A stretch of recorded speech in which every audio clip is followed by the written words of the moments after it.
Bem, gente, dando continuidade e aí agora concluindo essa etapa do nosso seminário, quero passar para o meu querido João Kumaru, que vai fazer a sua exposição. João, está Boa contigo. noite, pessoal. Boa noite a todos e todas. Obrigado, Breno. Obrigado, Fundação Perseu Abramo. Saudar o presidente Okamoto aqui.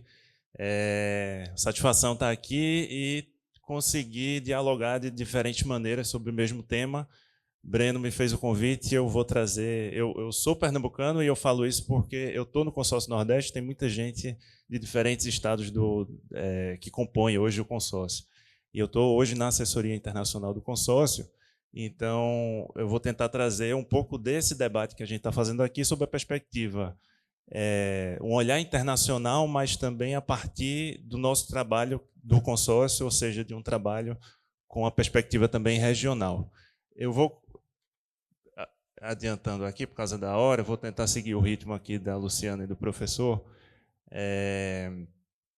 mas a partir dessa experiência do consórcio, eu acho que é válido, eu queria contextualizar um pouco sobre o que é o consórcio, partindo desse ponto, para poder chegar ao debate mais internacional, né? O consórcio ele é uma autarquia interfederativa composta pelos 9 estados da região e vem se apresentando aí, foi criado em 2019, dentro do contexto ali do início do governo Bolsonaro, como uma necessidade de contraposição e de fortalecimento da região na manutenção das políticas públicas que existiam, na manutenção do diálogo institucional e da necessidade do reforço do fortalecimento do Pacto Federativo, a partir da perspectiva da nossa região, mas depois desse primeiro momento do enfrentamento ali do desafio da pandemia, que o consórcio teve um papel super importante diante daquele desafio de provimento, de suprimento, de conseguir vacina. Então,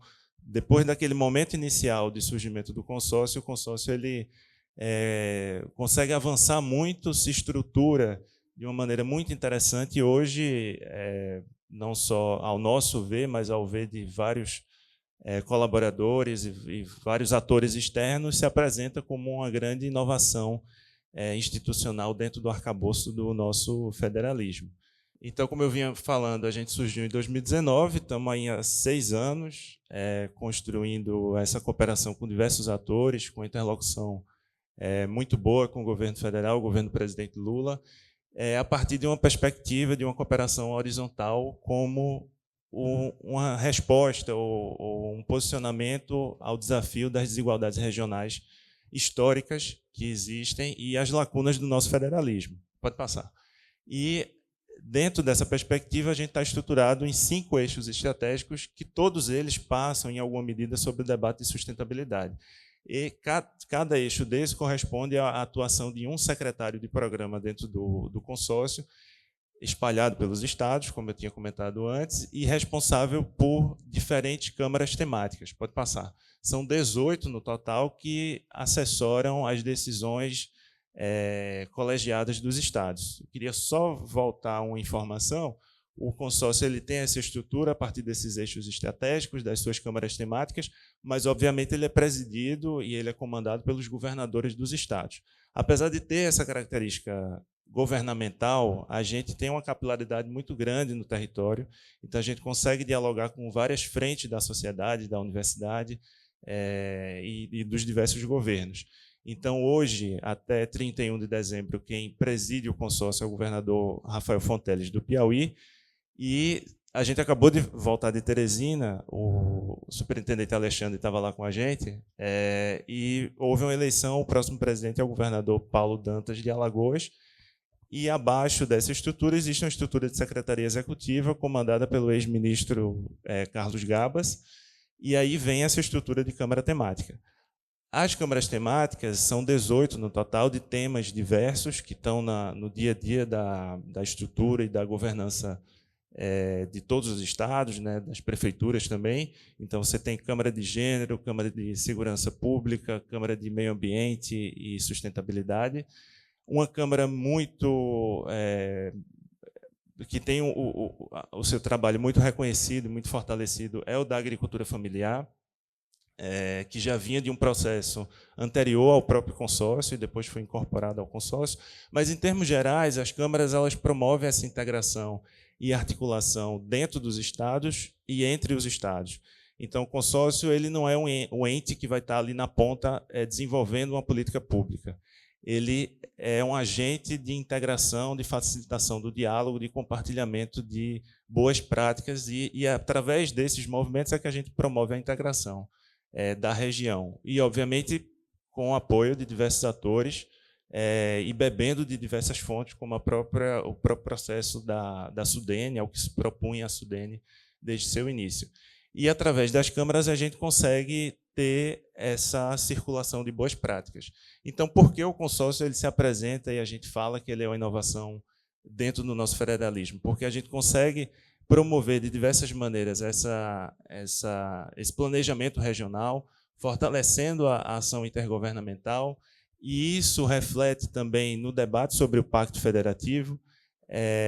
O consórcio um pouco provocou esse debate e, a partir do consórcio Nordeste, você tem experiências que se replicam ou, em alguma medida, se fortalecem em outras regiões do Brasil. Então, hoje você tem o consórcio da Amazônia Legal, o consórcio do Brasil Central, o consórcio Brasil Verde, o COSUD, claro que com atuações e propósitos estratégicos, políticos diferentes, obviamente, mas que entra um pouco nessa dinâmica do que o consórcio Nordeste provocou no debate a nível nacional.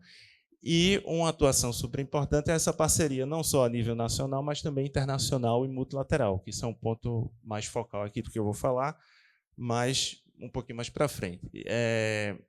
Então, a gente tem trabalhado esse reforço do federalismo e trazendo essa mensagem que, para nós nordestinos, é muito cara, que é colocar o Nordeste no centro do debate nacional e internacional. E é tratar e discutir o Nordeste a partir do próprio Nordeste, a partir dessa visão integrada. Do ponto de vista internacional, a gente tem o que se chama de paradiplomacia como uma estratégia de internacionalização dos estados e da nossa região. O que é a paradiplomacia? Basicamente, a diplomacia que os subnacionais realizam, ou seja, são as relações internacionais dos estados, dos municípios, das cidades. E, no âmbito do consórcio, a gente tem tentado promover essa agenda internacional através de cooperação estratégica com diversos atores. Um deles é o que o professor Aldrin comentou aqui, que eu não sei se vocês viram no título dele, ele se apresenta também como ponto focal do Comitê Científico da UNCCD, que é a conferência. A gente tem a COP do Clima, mas tem outras COPs também, uma delas é da desertificação, que o consórcio vem tentando estreitar laços, porque envolve todas as regiões semiáridas do mundo. Então, é nesse sentido que, óbvio que a COP do Clima tem sua relevância, mas a gente está tentando estreitar laços com regiões que se assemelham à nossa, obviamente querendo beber da fonte de experiências de outras regiões, mas também apresentar as nossas soluções, né? Que eu até estou adiantando um outro ponto aqui, que é esse potencial que o nosso semiárido tem, as soluções que a gente já tem e que a gente precisa fortalecer e reconhecer, inclusive do ponto de vista interno, para poder levar para o internacional. Então, como estratégia de internacionalização do consórcio, a gente tem buscado ampliar esse acesso à cooperação técnica, financeira, através do contato direto com as organizações, mas também através da integração e promoção conjunta de missões internacionais, seja para busca de investimentos, e aí essa busca de investimentos é direcionado a investimentos de baixo carbono, a cooperação e o acesso a modelos de excelência de cooperação técnica, de inovação, de infraestrutura e energia. Então, por exemplo, aqui eu trago uma imagem a única missão internacional que a gente fez esse ano, que foi para os países árabes. Então, óbvio que a busca, a atração de investimentos, ela se destaca, mas a cooperação técnica também é uma preocupação nossa, olhando os problemas que a gente precisa tratar. Então, por exemplo, um dos que foi tratado nessa missão foi a problemática da recuperação de áreas degradadas do semiárido. Então, a gente visitou países como a Arábia Saudita, Emirados Árabes, e um dos contatos que a gente teve foi com a Embrapa dos Emirados Árabes. Daí já surgiu uma cooperação técnica. Breno tinha pedido para eu falar um pouco sobre como é que essa como é que essa nossa integração regional ela consegue alcançar, através da cooperação internacional, resultados para a nossa região. Então, por exemplo, um que está correndo agora é esse contato com a Embrapa, que é o ICBA, dos Emirados Árabes, né? Pensando que a gente, lá do lado deles, a gente tem um contexto de uma região árida, desafios na produção agrícola, e que a gente visualizou aí uma possibilidade de diálogo. E aí tem um caráter de integração multinível, né, de uma governança multinível, porque a gente acessa a Embrapa dos Emirados através da nossa Embrapa, da cooperação com a Embrapa brasileira, que, por sua vez, o consórcio é parceiro. Então, também por isso o consórcio se apresenta como essa inovação ao trabalhar essa governança multinível de diversas formas, né? A gente trabalhou, um dos pontos altos, né, da nossa atuação ao longo do ano foi a preparação para a COP30. Como eu comentei, existem diferentes COPs, então você tem a conferência, a COP do Clima, a COP da Biodiversidade e a COP da Desertificação. A COP do Clima é a mais conhecida, então, e obviamente por a gente está recepcionando por uma decisão política do governo Lula. Obviamente, por isso, por todo esse contexto, a gente teve um engajamento muito alto, mas olhando também a participação na COP como um processo, como parte de um processo, não como um ponto de chegada.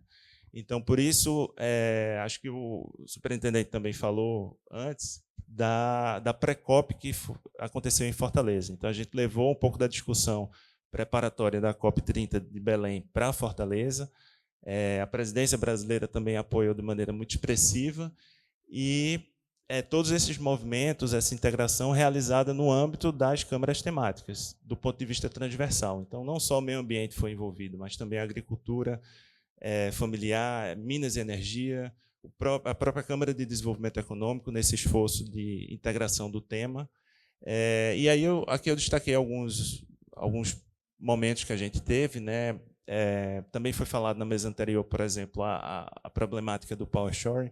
Na verdade, que não é problemática. O power shoring se apresenta como uma solução para acelerar esse tipo de investimento e para fortalecer, para apontar soluções para os desafios que a gente tem de produção de energia, que também foi falado aqui, sem entrar muito em detalhes, mas a gente produz energia excedente, energia de baixo impacto, de baixo carbono.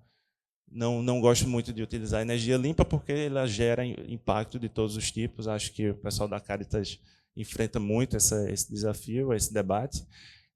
Mas esse debate para a gente pensar como que a gente usa esse excedente.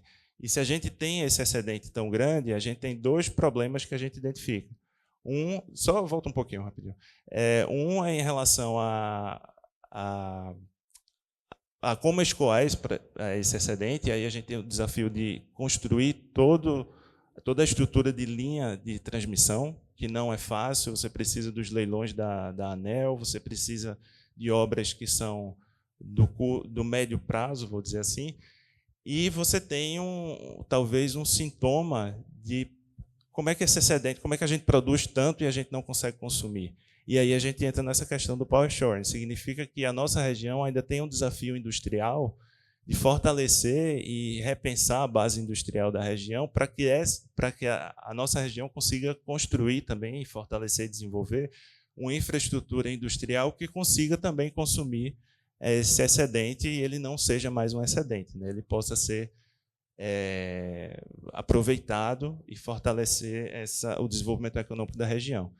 E aí isso significa também que se a gente faz esse movimento, a gente está conseguindo fugir de não replicar um modelo em que a nossa energia produzida ela é usada apenas como mais uma commodity que a gente produz, agrega pouco valor, produz pouca mão de obra, basicamente uma mão de obra muito especializada e uma mão de obra que se resume ali ao processo de construção daqueles complexos, não parques, né, Luciana? E passa para um segundo momento que a gente vai conseguir ter essa produção de energia não mais como uma commodity, mas como um fator ligado a um parque industrial forte. Então, é um pouco esse o debate que a gente tem travado, e de maneira que esteja integrado também a preocupação com a sustentabilidade e o desenvolvimento produtivo, ambientalmente sustentável, né? No sentido de que a gente precisa de complexos solares, de complexos eólicos, mas a gente não pode seguir no caminho de um complexo solar que se origina a partir do desmatamento da Caatinga. Então, o consórcio, há alguns anos, inclusive, liderou, dentro da região, um debate sobre a regulamentação ambiental que não existia ou existia de uma maneira muito solta, vamos dizer assim. A partir de resoluções do CONAMA que existiam, mas que colocava para os estados o desafio de regular essas novas tecnologias, essas novas fontes de energia. Só que cada estado foi regulando de sua maneira, e, enfim, tem vários casos, inclusive aqui no agreste do pernambucano, casos de um modelo de produção, né, dentro, mais uma vez, da lógica clássica do capitalismo, que replica essas injustiças a partir de um arcabouço de sustentabilidade. Então, o consórcio também assumiu esse desafio, colaborou com as câmaras temáticas, tentando fortalecer esse arcabouço. A gente também, dentro desse processo, né, eu estou trazendo aqui alguns exemplos da COP, mas que refletem um pouco dessa nossa atuação internacional com a perspectiva da sustentabilidade. Então, a gente tem tentado fortalecer redes de subnacionais existentes ao redor do mundo. Então, por exemplo, a gente assinou um memorando de entendimento com a Under2 Coalition, que é uma rede, a maior rede de subnacionais que promove o debate sobre sustentabilidade e que, por exemplo, originou um outro acordo com o estado de Sergipe para debater zona costeira, sustentabilidade, a preservação e também a exploração econômica de zonas costeiras. Então, é um pouco esse o papel que o consórcio tenta assumir e promover ao longo de suas atividades. A COP, obviamente, a rigor, ela é uma cúpula de líderes, assim, é uma cúpula de chefes de Estado. Então, a princípio, a sociedade civil e os governos subnacionais têm um papel ainda limitado na participação, na incidência de produzir resultados. Mas eu queria destacar que essa COP que a gente acabou de ter aqui no Brasil, ela foi muito atípica nesse sentido, assim, dos espaços de participação da sociedade civil, da abertura que a presidência brasileira deu ao diálogo com essas entidades, né? O professor estava lá, acho que viu a movimentação na cidade. Então, acho que foi muito... Tem a Zona Azul, que é a zona onde acontecem as discussões da diplomacia, né, bem mais restrita, e a Zona Verde, que é a participação da sociedade civil. Mas, além dessas duas zonas, a gente teve a Cúpula dos Povos, a gente teve um espaço... Pois a cidade toda estava envolvida e de maneira que acolheu muito bem essas atividades e esses espaços que, dentro dos espaços formais de decisão, ainda tem uma limitação, mas acho que houve uma dinâmica muito interessante do ponto de vista do que foi possível discutir, pressionar. Enfim, foi muito interessante e quem dera que as próximas COPs também deem abertura para esses espaços. Existe uma crítica e talvez um ceticismo dentro desse processo de COP, mas, a meu ver, é claro que a gente está dentro de um contexto, né, a gente viu isso aqui ao longo da noite, de uma emergência, de uma urgência climática que demanda respostas muito rápidas, né, o quão mais rápido possível é necessário, né? Mas esse processo de COP ele é um pouco incremental, então ele tem avanços, e, a meu ver, ele também gera momentos políticos que propiciam decisões que vão sendo incrementadas. Então, a partir do momento, por exemplo, que o presidente Lula, enquanto chefe da delegação brasileira, né, representante maior da COP aqui no Brasil, ele pauta no seu discurso a adaptação, a necessidade de financiamento. Isso tudo entra obrigatoriamente na agenda de negociação. Então, é um processo muito incremental, mas que há avanços quando a gente vê ao longo prazo, ao longo da história, e que eu acho que precisa ser fortalecido. Obviamente, com maior participação social, maiores espaços de incidência de outros grupos de interesse. E não no caminho, talvez, que as COPs anteriores vinham tomando, no espaço muito grande lobistas, né? Enfim, de gente que vai para a COP do Clima, para a COP para debater sustentabilidade, mas com um viés anti-sustentável, anti-ambiental. Pode passar? E aí a gente teve, na Zona Verde, o consórcio montou um espaço do Nordeste. E, a partir das câmaras temáticas, a gente montou várias atividades, foram mais de 50 atividades, envolvendo vários recortes também, e tentando debater tudo que estava posto na agenda da COP a partir da nossa perspectiva regional e dos desafios que a gente tem. Então, a gente debateu transformação ecológica, né, transição energética, os desafios, o processo de recatingamento, os desafios de financiamento climático. Também assinamos algumas parcerias, como, por exemplo, que eu falei com o Under2, mas também com o BNDES, com o BNB, que são parceiros do consórcio. E a gente teve um ponto alto, que foi a culminância do processo de construção do Plano Brasil Nordeste de Transformação Ecológica, que foi construído a partir da experiência do Ministério da Fazenda, a partir do que o governo brasileiro vinha fazendo sob a perspectiva, né, do Ministério do Meio Ambiente, liderado pelo Ministério da Fazenda, e também envolvendo o ministro Alckmin. E a gente construiu, a partir de várias escutas ao longo do segundo semestre, esse plano voltado com o olhar do Nordeste, seguindo os mesmos eixos temáticos do Plano Nacional e tentando traçar esse cenário de desafios aí que a região tem. A partir do próximo ano, o desafio é traduzir esse plano em iniciativas concretas que a gente já tem na região para que sejam fortalecidas e que esses desafios sejam superados. Pode passar? E aí, para finalizar, eu queria deixar 2 convites para vocês. Um é o plano que a gente acabou de lançar. Eu não tinha o QR Code, por isso que eu não mandei, não coloquei aqui, mas ele se encontra já no site. E essa semana a gente lançou o relatório anual para essa gestão do governador Rafael, e tem muita coisa interessante nele, apesar do nome ser relatório, mas a leitura está bem interessante, e ambos vocês encontram no site. Eu vou parar por aqui pelo avançado da hora, mas, mais uma vez, agradeço, fico à disposição também para alguma pergunta.